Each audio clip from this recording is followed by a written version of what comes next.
Hello everyone, आप सभी का स्वागत है आपके अपने चैनल इंजीनियर्स की कक्षा में। और आज के लेक्चर में हम गेट का एक और पीवाईक्यू को डिस्कस करने जा रहे हैं। तो ये पीवाईक्यू हमारा 1998 में 1 मार्क्स में गेट ने हमसे पूछा था।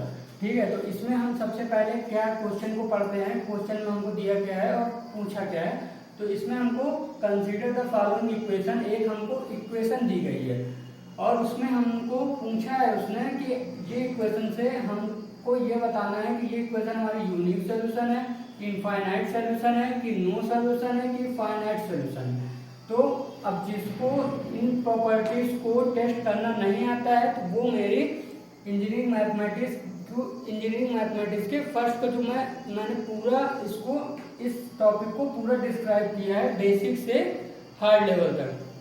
और उसमें बहुत सारे क्वेश्चन को भी मैंने कराए हैं जिससे आपको ये, और उसमें मैंने प्रॉपर्टीज का एक डायग्राम भी बताया है जिस डायग्राम की हेल्प से आप इस तरह के क्वेश्चन को, ये इसमें 1 मार्क्स में भी क्वेश्चन पूछते हैं और 2 मार्क्स में भी क्वेश्चन पूछे जाते हैं, तो आसानी से उन सारे क्वेश्चन को ट्रैक कर सकते हैं। ठीक है, तो इसको हम सॉल्व करते हैं।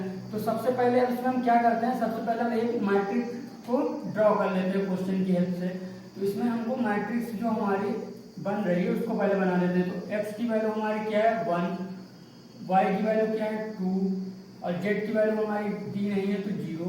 रेशियो लगा के b पार्ट लिख लेते हैं 5 और x की वैल्यू 4, y की वैल्यू 8, z की वैल्यू इसमें भी 0 है तो, और रेशियो में लगा के लिख लेते हैं b पार्ट 12। अब x की वैल्यू इसमें 3, y की वैल्यू 6, z की वैल्यू 3 और रेशियो में 15। अब ये हमारा ए पार्ट और ये हमारा बी पार्ट, इसको बहुत लोग, ये हमारा क्या होता था, ए पार्ट होता था रैंक ए और ये हमारा होता है रैंक बी पार्ट, बट इसको कई लोग ए डिवाइड बाई बी भी लिखते हैं, ये भी सही है। इसको आप ऐसे भी लिख सकते हैं, ठीक है, क्योंकि ये ए का ही पार्ट है। अब इसमें हम सबसे पहले क्या करते हैं, इसमें हम रैंक निकालते हैं इसकी, क्योंकि रैंक की हेल्प से ही हम बता पाएंगे, इन प्रॉपर्टीज को अप्लाई कर पाएंगे। तो इसकी रैंक निकालते हैं। तो आप रैंक निकालना, हमको पता है कि हमको ये जो मैट्रिक्स दी गई है इसको मिनिमाइज करना है, बट आप कोशिश किया करिए कि हमको सिर्फ अपर ट्रायंगुलर मैट्रिक्स बनाना है, क्योंकि जितनी जल्दी आप अपर ट्रायंगुलर मैट्रिक्स बना लेंगे उसकी प्रॉपर्टी क्या होती थी कि जो ऊपर की डायगोनल की ऊपर की वैल्यू होती थी वो हमारी नॉन जीरो होनी चाहिए और डायगोनल के नीचे की जो वैल्यू होनी चाहिए वो हमारी 0 होनी चाहिए। तो जितनी जल्दी आप जो अपर ट्रायंगुलर मैट्रिक्स बना लेंगे तो उतनी जल्दी आपको रैंक पता चल जाएगी। पूरे को 0 करने नहीं जाना है कि इनको भी 0 करने जा रहा है, इनको भी पहले हम 0, पहले कोशिश करिए कि डायगोनल जो हमारे ये डायगोनल एलिमेंट है हमारे, इनको, इनके नीचे का जो वैल्यू है इनको हम 0 बनाने की कोशिश करते हैं। तो सबसे पहले हम क्या देखते हैं, अगर हम R2 में अगर हम इसमें 4 का मल्टीप्लाई कर दे तो ये भी 0 हो जाएगा, ये भी 0 हो जाएगा। तो 4 का ऐसे आप देखिए, ऐसे आप विजुलाइज करिए, तब आपको आसानी से आप मैट्रिक्स को मिनिमाइज कर पाएंगे और रैंक फाइंड कर पाएंगे। तो 4R1, ठीक है। तो अब हमारी मैट्रिक्स क्या आती है देखते हैं। तो पहले R1 में कोई चेंज है क्या, नहीं, तो उसको एज इट इज लिख लेते हैं 5। अब R2 में चेंजेस हैं, तो 4 का मल्टीप्लाई करा है 0, 4 का मल्टीप्लाई करा है 2, 8 हो गया, 0 हो गया हमारा। अब ये तो 0 है ही है। अब यहाँ पे 5 4 जा कितना होता है 20, 20 में 12 कितना है 12 माइनस 20 माइनस 8 आया हमारा। अब R3 में कोई चेंज है क्या, नहीं, 3 6 3 15।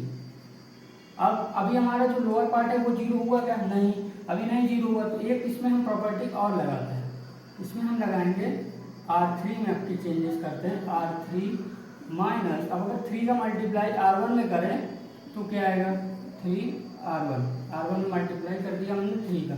तो अब हमारा क्या आएगा,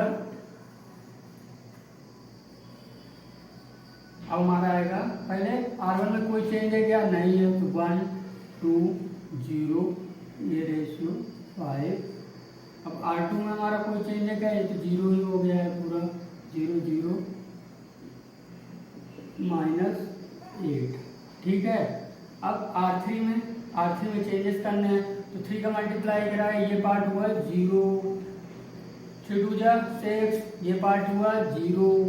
अब 3, इसमें किसी का मल्टीप्लाई कराएं 0 ही आएगा तो 3 आ गया। अब R1 है 5 3 जा 15 आया, यहाँ पे 15 है, क्या हो जाएगा 0। ठीक है, अब इसमें हम क्या रैंक डिसाइड कर पा रहे हैं अभी, तो इसको और अच्छे से हम लिख लेंगे। सबसे पहले क्या करेंगे, R2 इंटरचेंज R2 को हमने R3 में चेंज कर लिया, तो उसके बाद हमारी जो फाइनल मैट्रिक्स है वो हमारी ये है 1 2 0 5 0 0 3। इसको मैंने इसलिए लिखा है कि आसानी से हम रैंक बता पाए और अपर ट्रायंगुलर मैट्रिक्स के फॉर्म में लिख पाए। 0 0 0 रेशियो में यहाँ पे आया 0, यहाँ पे आया -8। ठीक है, तो अब हमारे ये आ गए हमारे फाइनल वैल्यू। तो अब हम यहाँ पे ये देखते हैं कि इसमें हमारी रैंक जो हम बताते हैं पहले रैंक, तो सबसे पहले हमारा जो डायगोनल पार्ट है वो 0, यहाँ पे इसके नीचे वाला पार्ट हमारा 0। ठीक है, तो अब हमारी R A की वैल्यू रैंक हमारी कितनी आ गई, रैंक A की वैल्यू आई हमारी 2। अब रैंक B की वैल्यू हमारी कितनी आ जाएगी, B की वैल्यू आई हमारी 3, क्योंकि हमारी नॉन जीरो वैल्यू है। ठीक है, तो अब क्या होगा, हमारी प्रॉपर्टी क्या होती है, तो ये हमारी यहीं से हम इस क्वेश्चन को समझ सकते हैं कि ये हमारा क्या है, not equal to RA not equal to RB है। तो ये हमारा आंसर क्या होता है इसमें, ये किसकी कंडीशन है, ये हमारी कंडीशन है इनकंस्ट्रेंट की कंडीशन है, और इनकंस्ट्रेंट में हमारा क्या होता है, रिजल्ट नो सॉल्यूशन। क्या होता है, नो सॉल्यूशन। तो नो सॉल्यूशन है, तो इसमें हमारा कौन सा ऑप्शन सही होगा, ऑप्शन नंबर सी हमारा राइट आंसर है। आई होप आज के लेक्चर में आपको कोई भी डाउट नहीं हुआ होगा। थैंक यू सो मच, मिलते हैं नेक्स्ट लेक्चर में।